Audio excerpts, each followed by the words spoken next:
Bonjour à tous et à toutes. Alors, comme vous pouvez le voir et comme certains me l'ont fait remarquer, on a un problème de son qu'on n'arrive pas à résoudre. Alors, pour l'instant, il y a malheureusement, et je m'en excuse, je peux vous proposer que cet audio là, je sais que c'est pas très agréable, mais on y travaille et on ne comprend pas pourquoi le logiciel déraille d'un coup, mais on va trouver une solution.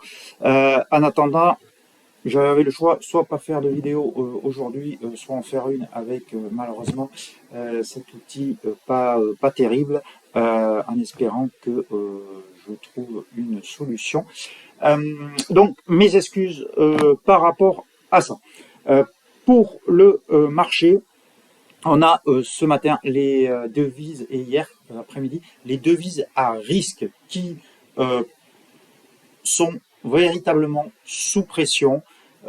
Ce matin, on avait le taux d'inflation pour la zone euro qui était assez attendu, euh, qui est ressorti un tout petit peu plus faible pour l'inflation de base, mais si l'inflation globale était assez élevée, et puis surtout, vous voyez, un pays comme l'Italie, où c'est ressorti très élevé. Cet après-midi, le PMI manufacturier, ça nous permettra de voir si la rhétorique des dirigeants de la Fed, comme quoi ils n'attendent pas une récession, ils attendent un ralentissement, mais pas une récession, est la bonne. Permettez-moi d'avoir un léger doute, puisque comme je vous l'ai dit, lorsqu'on a une inflation aux États-Unis à 8%, ce n'est jamais arrivé que ça ne débouche pas sur une récession dans les 12 à 24 mois. Donc, on verra, je suppose que s'ils sont gouverneurs de la Fed, ils sont meilleurs que moi, j'espère, même si on, on peut légitimement, vu le retard et comment ils ont sous-estimé l'inflation il y a quelques mois, on peut avoir des doutes sur ceux qui disent et émettre quelquefois quelques critiques, mais de toute façon, c'est eux qui ont raison. Donc, à surveiller le PMI cet après-midi. On va voir ce que cela donne, tout ça en graphique. Avant ça, bien sûr, l'avertissement sur les risques.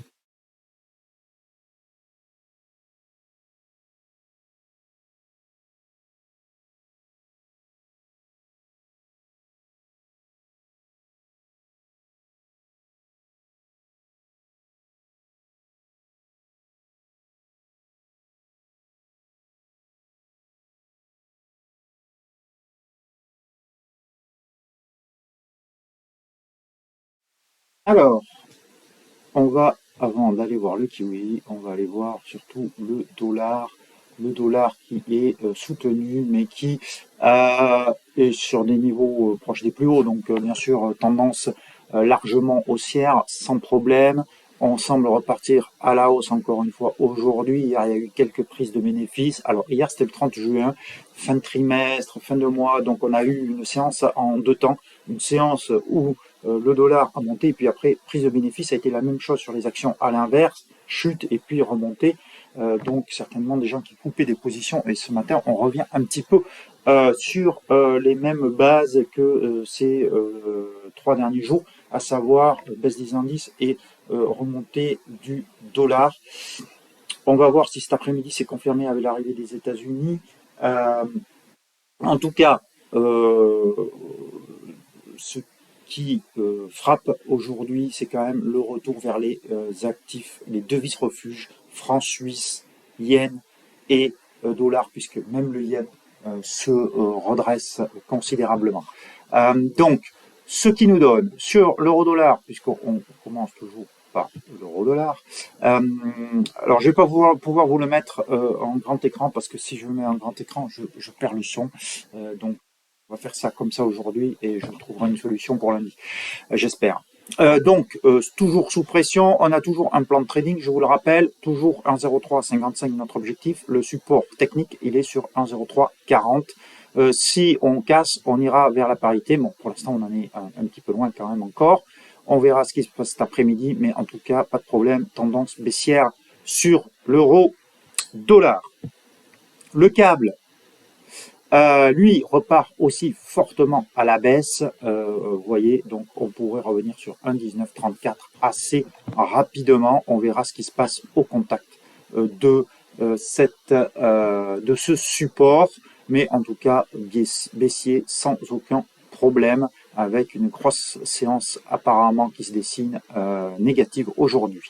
Les devises des antipodes, même scénario. Alors, ce qui est intéressant, c'est que l'OSI, lui, a cassé son support à 0,6828. Je vous avais dit qu'il y en avait un juste immédiat derrière à 0,6775.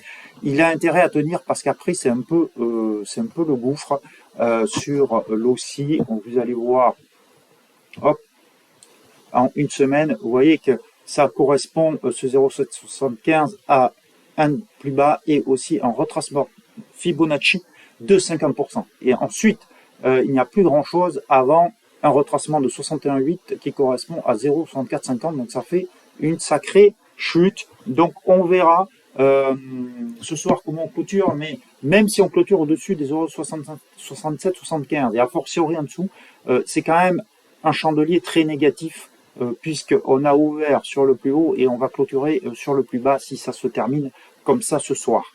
Donc séance très négative sur l'OSI et support en grand danger. Sur le kiwi, là aussi on a un plan de trading où on est short kiwi, donc on est dans le bon sens. On a cassé le support dont je vous parlais hier, 0,62. Je vous ai dit hier que on était en train d'hésiter sur le support et que si on le cassait pas dans l'immédiat, ça pouvait être un signe de renversement. Eh ben, pas du tout. On a bien cassé le support à 0,62. L'objectif maintenant, il est 0 sur 0,60, le seuil psychologique, mais 0,5920 objectif technique en fait. Donc il y a de la marge à la baisse sur le kiwi, mais on peut aller beaucoup plus bas. Le dollar yen, lui, fait du surplace, donc on va, il se repose, donc on va passer là-dessus. Il ne passe pas grand-chose en fait. On est long, mais on est long avec, enfin le plan de trading que je vous avais proposé, c'était trop long. Pour l'instant, il n'est pas invalidé. On maintient au-dessus de cette moyenne mobile à 13 périodes, mais c'est sûr qu'on assiste à une petite respiration du dollar yen, donc on le garde. Les paires en yen, justement, donc qui corrigent fortement l'AUD yen. Vous voyez qu'il attaque un support à 91,96. On pourrait corriger davantage vers 90 si on clôturait ce soir sous sous ce niveau. Le sterling yen, pareil, grosse chute aujourd'hui. Vous voyez cette longue bougie rouge qui va revenir sur cette zone ici assez large qui a vu la présence d'acheteurs puisqu'on a de longues mèches basses. Donc on verra ce qui se passe à ce contact. On est à ce contact, au contact de cette zone entre donc les retracements Fibonacci de 68 et de 50%. On n'y est pas tout à fait encore, mais on pourrait y aller assez rapidement. Sur le je crois que j'ai fait le tour. Non, l'euro-yen, bien entendu, l'euro-yen ici, qui lui aussi corrige dans une moindre mesure toutefois. Il reste au-dessus de cette moyenne mobile à 34 périodes, donc il y a toujours un biais haussier. Par contre, il a cassé le support à 141,40, donc il est bien dans un mode correctif.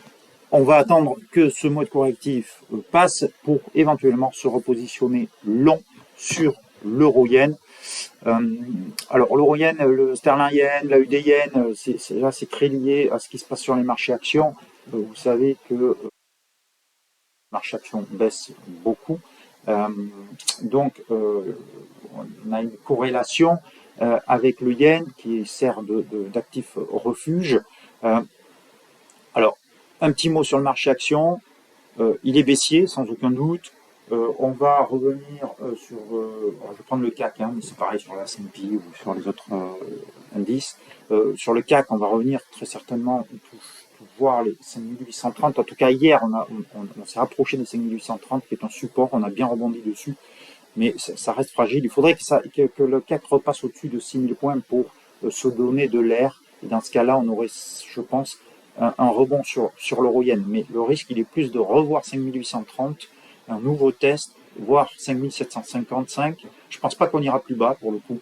Je pense qu'on est sur des niveaux maintenant qui vont attirer des acheteurs et qu'on est sur un creux de marché. Alors est-ce qu'on va le faire? Est-ce qu'on va avoir un rebond avant et le faire après, ou est-ce que on va y aller directement sur 5745 et avoir un rebond ensuite? Ça, je ne sais pas trop. C'est difficile à dire. Mais tant qu'il est sous 6000, en tout cas, la tendance est baissière. Bon, bref, c'était un aparté pour vous parler de sa corrélation avec l'euro yen et de vous expliquer pourquoi le yen montait. C'est parce que les indices boursiers sont à la peine. Je n'ai pas vu les paires en Suisse, donc l'euro suisse, on en a parlé, je vous ai parlé de ce support à 0,9970 qui était important, tout le monde parlait de la parité, mais le seuil technique était à 0,9970. Vous voyez qu'on a parfaitement rebondi dessus, et en tout cas on se maintient dessus. Je n'irai pas jusqu'à acheter parce que les bougies, certes, sont positives, mais elles n'ont pas non plus une ampleur extrême pour voir que les acheteurs se précipitent sur l'euro et vendent la Suisse. C'est plus, au vu du RSI qui est survendu, c'est plus des rachats de short au contact d'un seuil plutôt que des positions longues qui s'initient sur ce niveau.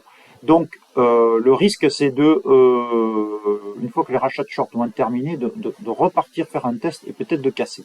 Donc, méfiance sur l'euro suisse. Sur le dollar suisse, on a un rebond. Je vous ai parlé beaucoup cette semaine de ce retracement de 61,8 et je vous ai dit que tant qu'il n'était pas cassé en clôture, on pouvait pas se positionner short et activer le double sommet. On a un rebond assez conséquent aujourd'hui, un peu plus. Donc, c'est-à-dire que si vous voulez privilégier pour vendre le suisse une paire, c'est plutôt le dollar suisse vers lequel il faut aller, plutôt l'euro suisse. C'est à vous de voir. Moi, je le ferai pas, mais ça peut se comprendre. Vous mettez un stop sous le retracement Fibonacci de 61,8. Pourquoi pas viser un rebond au moins vers le 38,2 et si les choses vont mieux, au-delà. Voilà, c'est à vous de voir. Personnellement, je ne le fais pas. Dollar yen, dollar yen, on l'a vu, pardon. Dollar le loni, le dollar contre le dollar canadien, qui repart à la hausse. On peut très bien revoir le loni revenir sur 1,3077, étant donné que le pétrole stagne ou baisse. Donc, on pourrait avoir un dollar contre le dollar canadien qui remonte sur les niveaux. En tout cas, techniquement, c'est ce qui semble dire, puisqu'on avait une figure d'hésitation ici en forme de doji au contact de la moyenne mobile ascendante dans 34 périodes. Et aujourd'hui, on a une confirmation de reprise haussière. Attention donc, parce que cet après-midi, vous savez qu'il y a le chiffre dont je vous ai parlé du PMI. Et donc, attention. Mais si lundi matin, on était sur ces niveaux, voire au-dessus, on pourrait très bien procéder à un achat sur le dollar contre dollar canadien avec un stop sous cette mèche basse. À vous de voir. C'est pas mon préféré, surtout qu'on est déjà long dollar sur deux autres devises, mais on verra la configuration que ça a lundi et peut-être qu'on pourrait initier une mission là-dessus. Voilà. Ah non, on va voir le tableau bien sûr avant. Voilà, le tableau qui résume donc les plans de trading en cours. Donc l'euro-dollar toujours short, toujours 1,0355 objectif final. Le kiwi toujours 0,60, on est short aussi. Et le dollar yen inchangé aussi long avec un objectif sur 140, même si il fait un peu du surplace. On reste quand même long. Parce que les fondamentaux sont extrêmement favorables au dollar et très peu au yen. Voilà ce que je pouvais vous dire aujourd'hui. J'espère que le son a marché cette fois-ci et que même s'il est pas terrible, au moins vous avez pu entendre. Je vais regardez vraiment, ça fait 2 jours qu'on regarde, mais, pourquoi ce son a débloqué d'un coup, d'un seul. Je vous souhaite un très bel après-midi, un très beau week-end, ensoleillé j'espère, et je vous dis à lundi. Merci, merci, ciao, ciao.